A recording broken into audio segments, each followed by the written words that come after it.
All right, welcome everybody. Today we're going to talk about lesson number 47, and this is all about finding area under the curve using something called a Riemann sum. This is called a Riemann sum because of the German mathematician Bernhard Riemann, who first figured this out.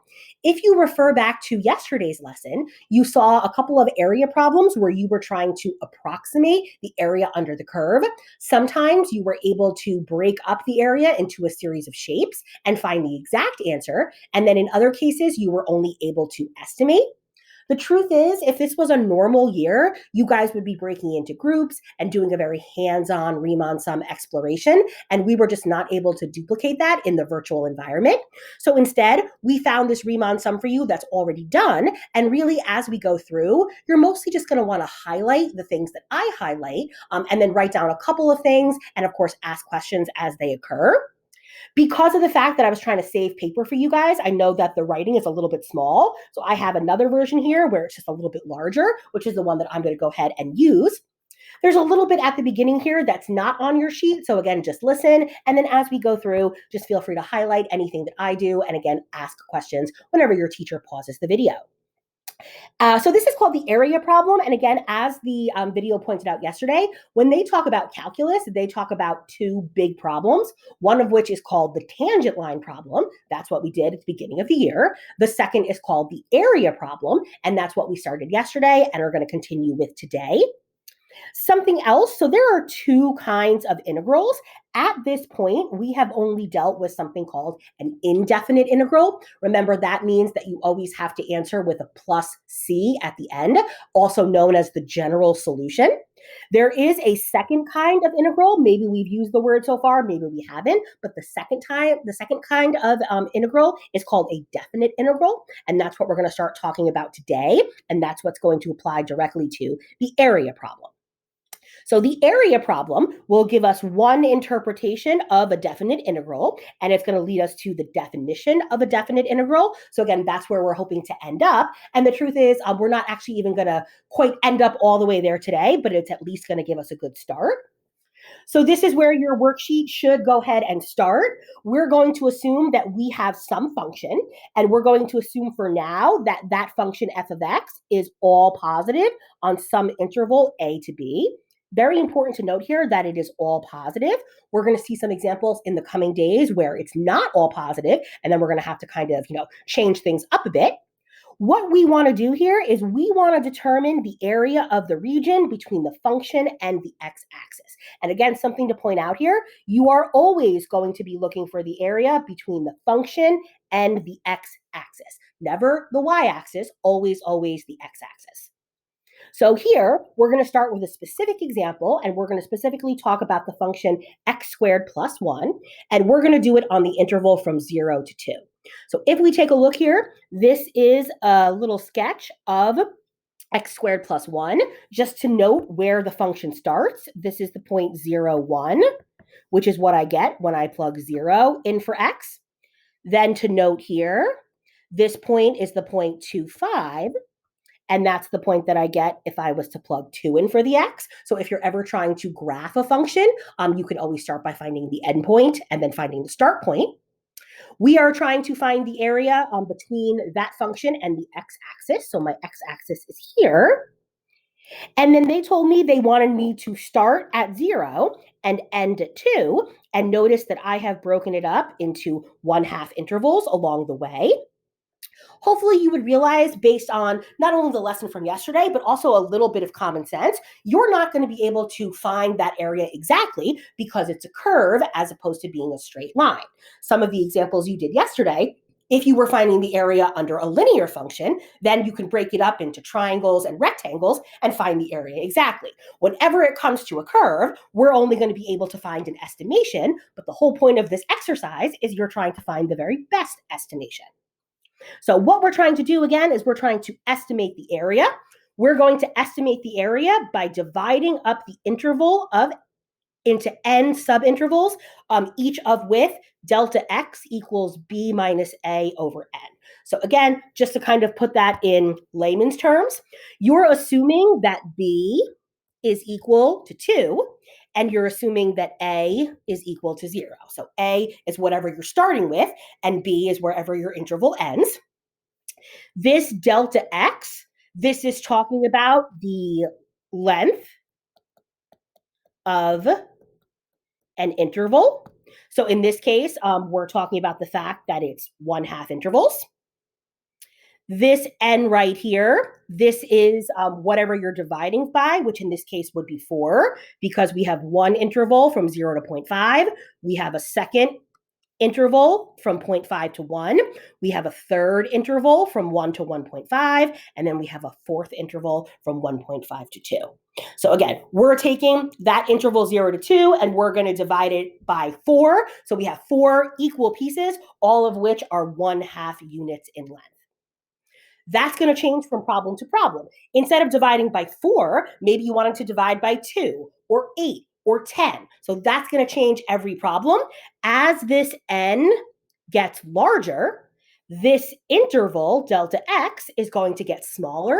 And we're going to try to determine, well, is it better or worse if you make n bigger and bigger and bigger? So if we go ahead and do that, in each interval, we're going to then go ahead and make a rectangle. That rectangle is going to have a height given by the function value of x squared plus 1. We're going to go ahead and find the area of each of these rectangles, add them up, and then that'll give us an estimation of the area. So again, not all that dissimilar to what you did yesterday, but now we're trying to kind of formalize the process. So again, here you have a graph. So far, all I've really done is highlight certain things. So again, you should kind of be highlighting what I'm highlighting, writing things down if you think they're important, and of course, asking questions. What we're going to do now is we're going to take those intervals that we just mentioned, and we are going to use the functional value at the right endpoint to define the height of the rectangle. So again, the key part here is we're going to be using the right endpoint. Just to kind of reiterate what that actually means, it means that when you draw your rectangle, you want to ensure that the right endpoint is actually on the curve.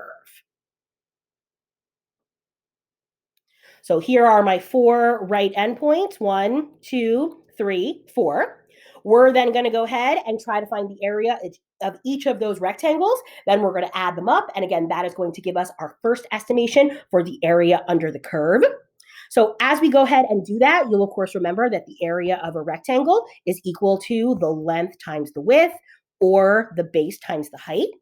Notice that because of the fact that we separated these into 1/2 intervals, that's why if you're trying to find the area, you're going to be multiplying 1/2 times each of the y values. They all have the same base or all have the same length. In order to find what the height is, you have to actually plug in where your right endpoint is. So you have to find the value of this right endpoint.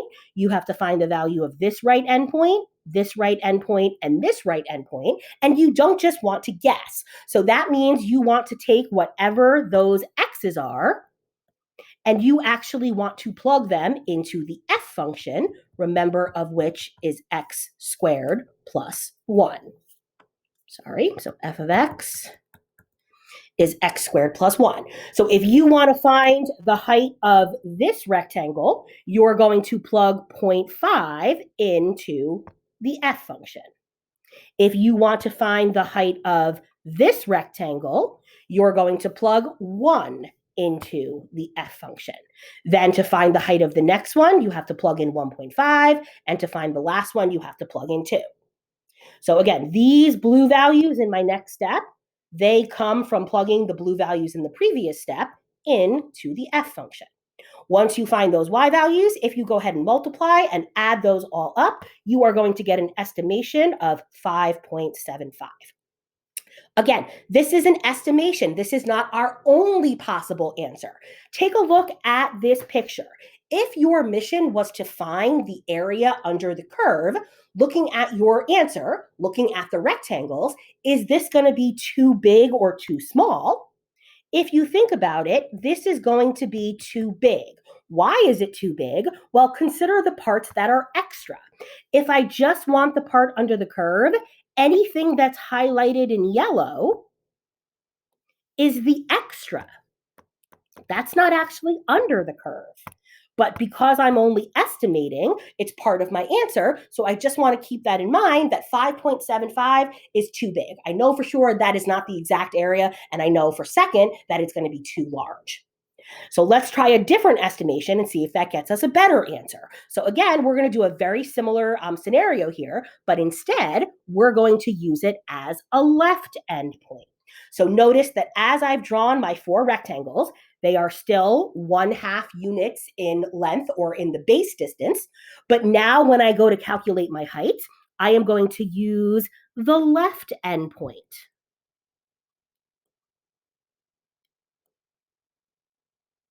So I still have 4 rectangles. These rectangles all still have a length or a base of 1/2. So again, 1/2 is going to be the length of each of the 4 rectangles. To find the height of those rectangles, I am going to have to plug in wherever the left endpoint winds up on the curve. So the left endpoint of the first rectangle is 0. It's 1/2 for the next one, 1 for the third one, and 1.5 for the last one. Again, to actually find those functional values, I would go back to my x squared plus 1. Everywhere there was an x, I'm going to put those blue values, and those are going to give me these values. If I then go ahead and do those calculations, I am now going to get a different estimation for the area under the curve of 3.75. Just by looking at my picture here, hopefully it makes sense to understand that this is going to be too small. Why is it too small? Well, again, you're trying to find the area under the curve. If you're trying to find the area under the curve, look at all the pieces that you're missing. So all the pieces that are in purple are the pieces of the area that are missing.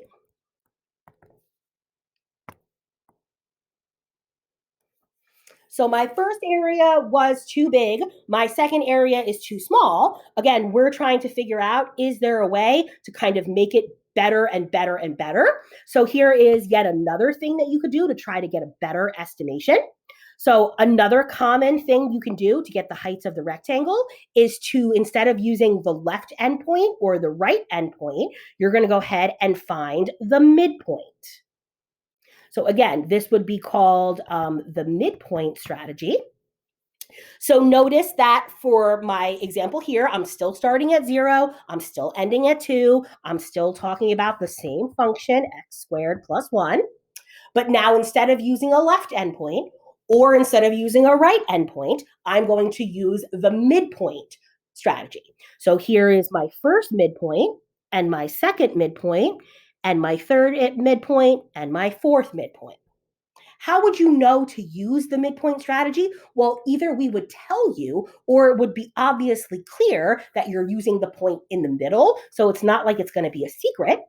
We're going to go ahead and try this and then see what the area looks like. Is it going to be better or worse than the estimations that we found so far? So again, first let me point out that this is still 4 different rectangles, all of which that have a base of 1/2. In order to find the y values of those rectangles, I am going to plug in the value of the midpoint. So this first midpoint, this is between 0 and 1/2, so that's 1/4.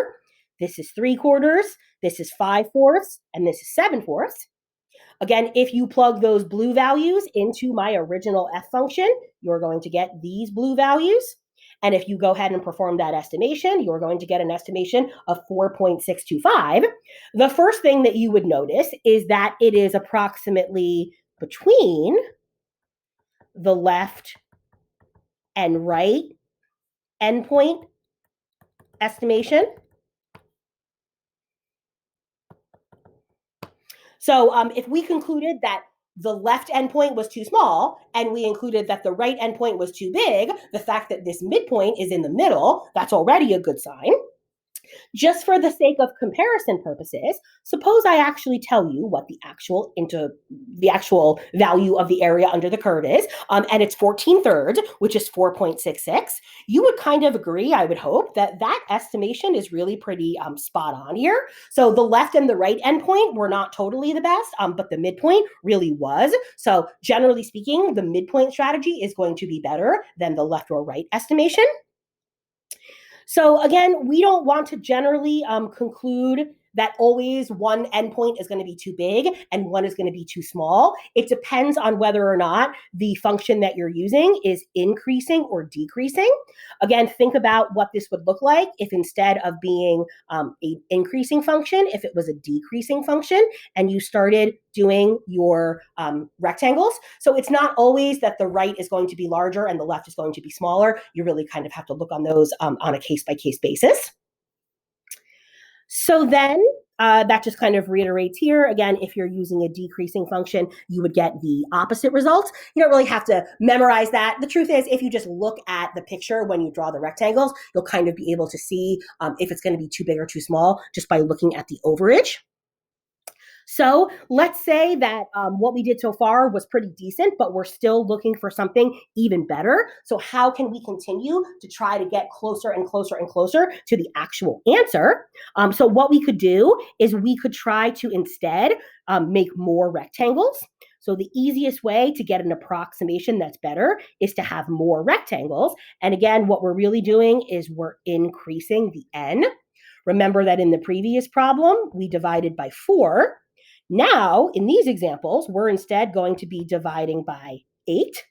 So if we have 8 rectangles instead of 4 rectangles, let's see if our estimation is going to be better or worse. So again, this is showing you, again, the 3 different strategies that we did above, but now it's showing you with rectangles that are 0.25 unit in length. So again, if you're going back to using the notation from earlier, the delta x in this case, instead of being 0.5, would be 0.25.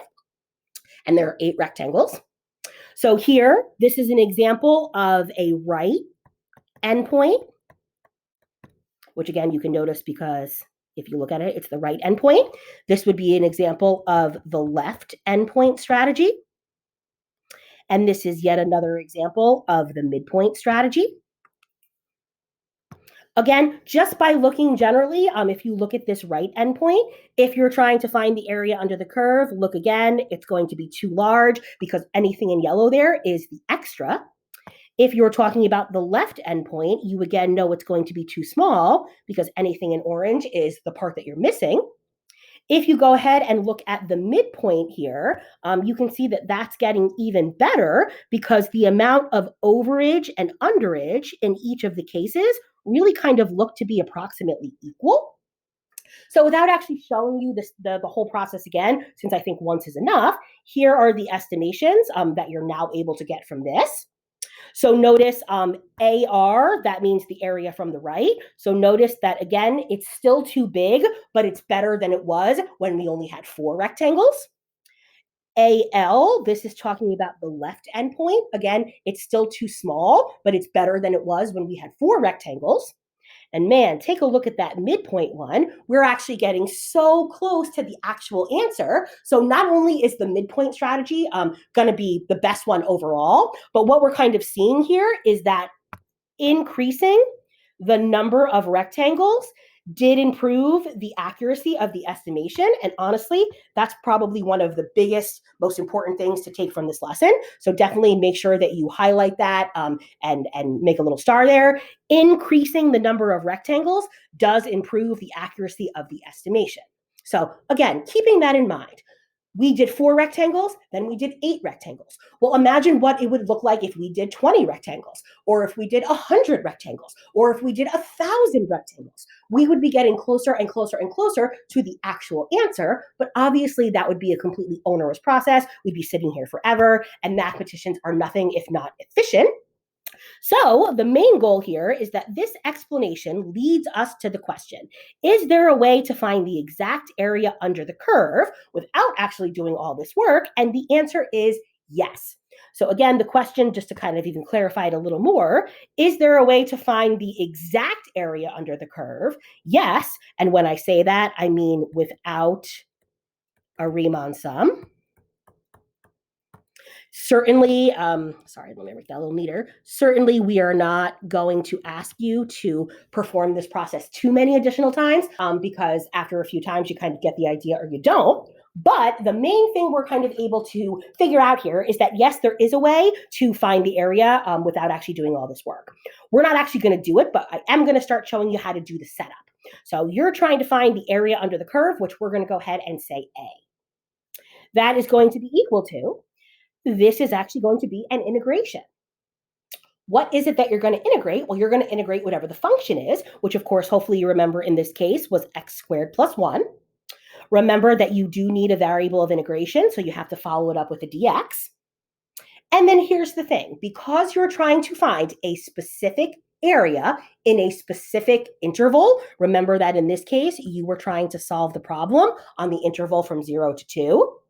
If you now know where the starting of your integration is, and if you now know where the ending of your integration is, then you are no longer trying to find what's called an indefinite integral. You are trying to find what's called a definite integral. So if you integrate your function from the beginning to the end, turns out that that is actually going to give you the exact area under the curve. Again, we're not actually going to show that work yet. It's extremely important. It's actually called the fundamental theorem of calculus, so you know that it's important. We're going to deal more with the specifics as the lessons progress, but for today, we really are focused on setting up the Riemann sum and just making sure we understand them. So everything we've done so far was really just kind of to set the scene. I know it was kind of a little long, maybe a little boring. Hopefully you haven't really tuned out too much. But now I'm going to show you what kinds of questions are you actually going to be expected to answer. So again, we would maybe have you duplicate the process that we just went through, maybe a handful more times, but again, very quickly and easily. But here are examples of the types of questions that you should be able to answer after today. So take a look at these three pictures here. You're trying to find the area of the region underneath this f of x curve. And again, notice that you're always going to be bounded, 1 by the curve and 2 by the x-axis.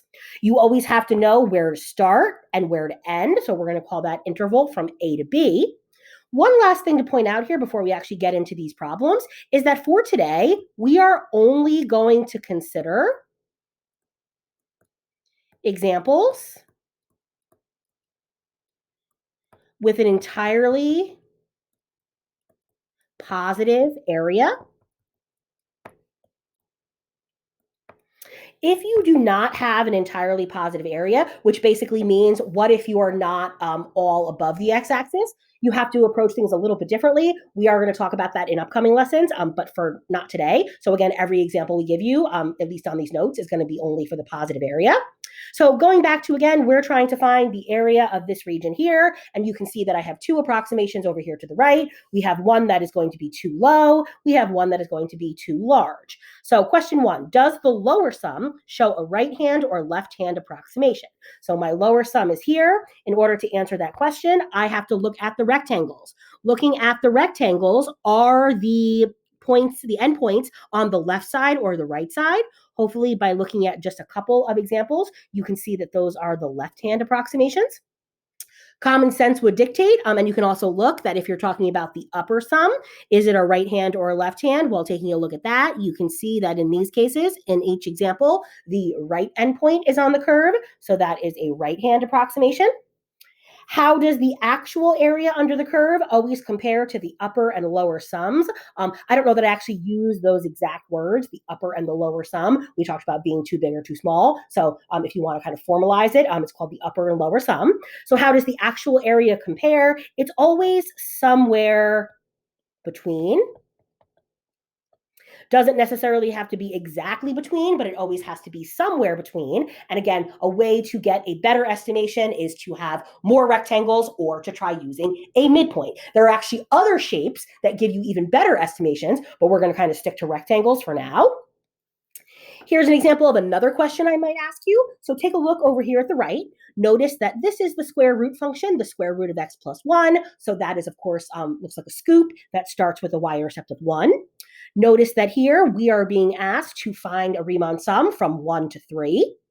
Notice that we have again decided to make 4 rectangles, and we have decided to have each of those rectangles have a width or a length or a base of 0.5. So the question is, will the Riemann sum at the right provide an underestimation or an over approximation, and why? So again, you don't have to say it too, formally, but if you take a look, if your mission is to find the area under the curve, just looking at all these pieces that are outside of that region, you can see that it's going to be too big. So I can say that it's going to be an over approximation. It includes pieces not under the curve. And again, there are several different ways that you could say that. Explain how the rectangles can be drawn differently in order to get a more accurate representation. The truth is, as many times as we ask you this question, the answer is always going to be the same. So basically, you need more rectangles with a smaller width, or use a midpoint. So again, every time we ask you that question about how to get a better approximation, the answer is always going to be more rectangles with a smaller width, or to use a midpoint as opposed to a left or right endpoint. Okay, and then this last question, again, is kind of the important thing that we got at the end of the first part of the lesson. Write a formula for the area under the curve as a definite integral. If you see a definite integral, that means that you have to have an integration symbol. A definite integral means you have to have a start and you have to have an end. So in this case, we're doing it from 1 to 3. What is it that you're integrating? You're integrating the function in question, which is the square root of x plus 1. Don't forget a variable of integration, which if you're using x's, you should make dx. And again, we are eventually going to do that problem and actually solve for a number that is the exact area under the curve, but still not yet. Today, we're still just focusing on the setup and kind of the theory behind it. Take a look here at number 7. So again, we have another approximation. What kind of Riemann sum is shown at the right? So if you look very carefully, if you look at these rectangles and you look at what piece of the rectangle is actually touching the curve, you'll notice that this is a midpoint estimation. So again, if I'm asking you midpoint, left endpoint, or right endpoint, you just have to look at where the height of the rectangle is intersecting the curve.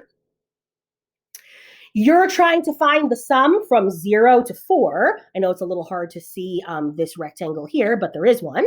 Explain or draw on the picture about how accurate your estimation is and try to be as accurate as possible. So again, taking a look here, if your estimation is to try to find the area under the curve, so first, taking a look here, let's go ahead and highlight all the regions that we don't actually want. So this piece right here is outside of the curve. This piece right here is outside of the curve.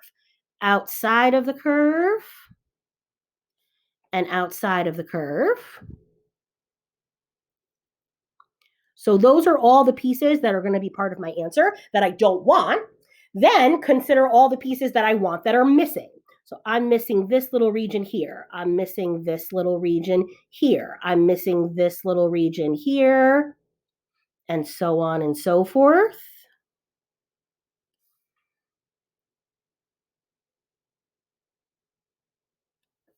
So if your question is, how accurate is this picture? Well, I would say that this is extremely accurate, because if you take a look, almost all of the overages and underages are approximately equal. So that's how you know that it's really a pretty good estimation.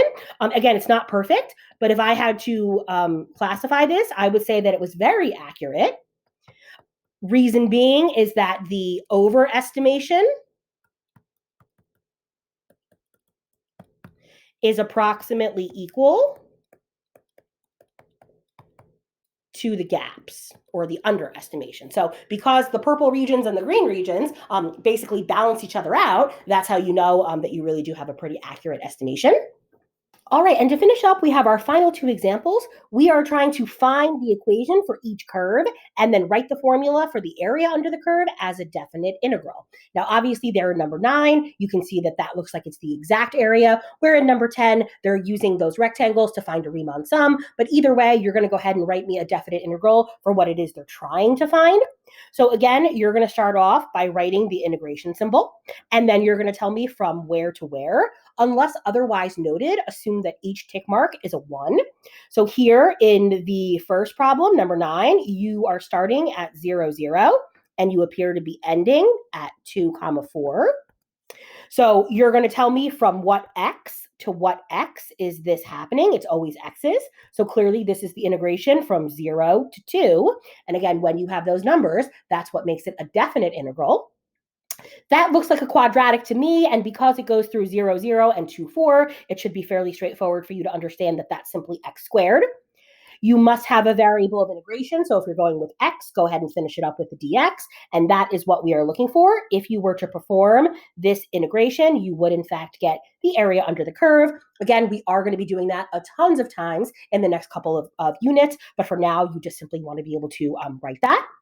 So we're going to go ahead and do a similar scenario over here in number 10. So again, we're finding an approximation for the area. Again, assume that each tick mark is 1. So 1, 2, 3, 4, 5, 6, 7. And then you can assume that this is 8, 0, and that this is 0, 0, which means that this point up here would be 4, 4. So when you're trying to start off by telling me, you're trying to tell me from what x to what x. So it looks like you're starting here at 3 and you are approximating here up to 7. So this is the integration from 3 to 7. Whatever the equation happens to be, you're going to have to go ahead and make sure that you follow it up with a variable of integration, such as a dx.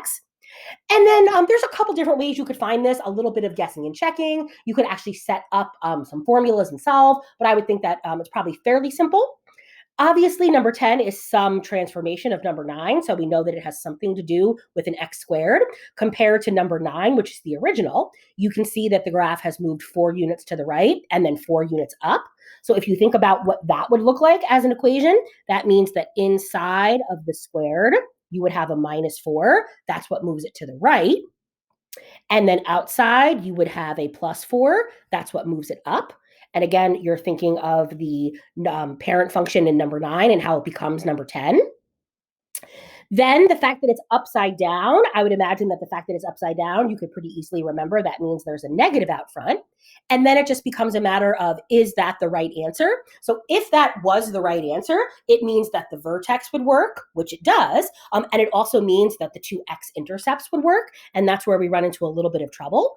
If you were to go ahead and actually test that that was going to work, if you put a 0 in for the x's, you would wind up with negative times 16 plus 4. That obviously does not equal 0. So you have to figure out what is needed in order to fix it.